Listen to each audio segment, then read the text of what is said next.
अस्सलामुअलैकुम, welcome to my another vlog. तो सबसे पहले तो रमज़ान अल मुबारक। और मैं आप लोगों से एक छोटी सी चीज़ शेयर करूँगा before proceed with our daily things. वो ये कि पिछले 6 साल से 6 ईयर्स मैं हर साल मेरा रमज़ान अल मुबारक एक शहर या एक मुल्क में नहीं आया, डिफरेंट जगहों पे आया। मैंने पिछले 6 सालों में बहुत कुछ देखा, बहुत कुछ सीखा। तो मैं आप लोगों को बताता हूँ कि मैंने 2020 कोविड का रमज़ान मैंने अपने घर वालों के साथ, अपनी फैमिली के साथ पाकिस्तान कराची में गुजारा।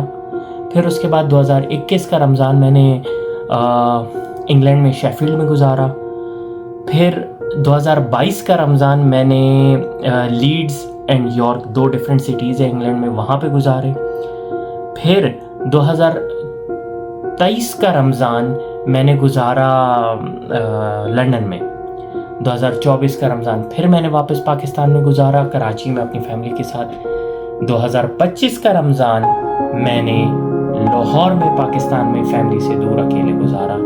और इस साल 2026 का रमज़ान मैं इंग्लैंड कहने लगा था, अमेरिका में गुजारा हूँ, क्लीवलैंड में फैमिली से दूर। तो इससे मुझे ये पता चला कि आपको मतलब बहुत लाइफ में अनसर्टेनिटी है, आपको अपने अगले पल का नहीं पता। लोग कहते हैं कि यार Faizan, you are living a dream life, एक साल तुम एक जगह पे होते हो, दूसरे साल तुम दूसरी जगह पे होते हो। वेल अल्हम्दुलिल्लाह, I am not complaining at all, मैं बहुत अच्छी ज़िंदगी गुजार रहा हूँ। बट रिस्पॉन्सिबिलिटीज़ भी बहुत हैं, स्ट्रेस भी बहुत है, जिनका मैंने ना कभी जिक्र किया है और ना मैं शायद कभी करूँगा, क्योंकि मेरा बिलीफ है कि यार जो हो रहा है, अगर वो तुमसे दूर हैं, जो भी हैं, मतलब they have nothing to do with that and they won't be able to help you. वो आपको हेल्प भी नहीं कर सकते। हाँ, वो आपको सुन सकते हैं, आपका साथ दे सकते हैं mentally and emotionally, but that can not resolve your solution.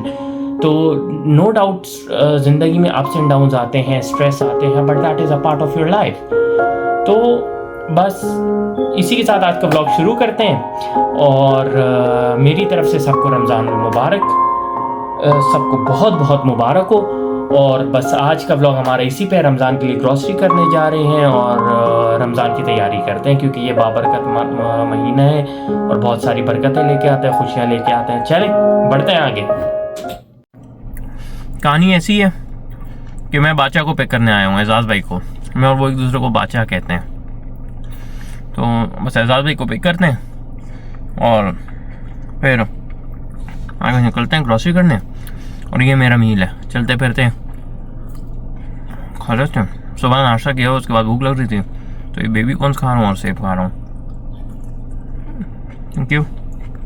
हाँ बाचा, अस्सलामुअलैकुम, संगा चल रहे? वालेकुम सलाम। El caparo kida kem rusul tara. बाचा नसू कुछ में जाम जरूरी है वाला कौन उखरा बाचा कौन उखरा कमजोर है शोए। तो पोस्ट का कमजोर है शोए। वीडियो जोड़े सी ना। नंबर चल ला बखैर की। दस दी। ना कौन दे बेबी कौन बुटा नहीं बुटा। वगे। दस अंग हो गए थे। उखरा ना कदे। ना डाइट तो पारा डेर कदे बाचा प्रोटीन दी। स्टॉप आ। सब कुछ है। अमन ने खैर दे। रमजान से तैयार है दे बाचा। जरूर आ गए। मजदूर सौदा बराबर हो। सौदा बराबर। We'll keep you updated. बाचा बिस्मिल्लाह कर रहे हैं ग्रोसरी की। क्लीवलैंड ग्रोसरी करा दो बाचा नो द खलक ब द उर्दू स्पीकिंग खलक में संगा खुशहाल है। बिस्मिल्लाहिर्रहमानिर्रहीम। बाचा खजूर दादी कम है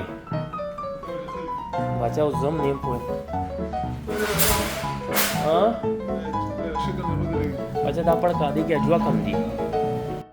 हाँ बाचा ग्रोसरी दे सो आवश्यकता शेख खत्म खोने शो सोई शेख खत्मी गेला कदा अमेरिका दा बाचा अमेरिका दा को सरा गाड़ एलता वाला दे बाचा चरता हवाने तो एक्सपायर बाचा अंडे वो एक्सपायर की दा बाचा तो को दे खस्ता न राजू लाइटिंग तो दे खस्ता न यार मुंह खस्ता बाचा अंडे रवाल ओरिजिनल रवाल लोकल बने राखने हां सब वो वाले ताको स्विच है इमरजेंसी के तासरा कोर के प्राती दी अंडे। That's all from today. हमारी ग्रोसरी हो गई, डन हो गई है। तो एक बार फिर सबको दिल की गहराइयों से रमज़ान मुबारक। अल्लाह हाफ़िज़।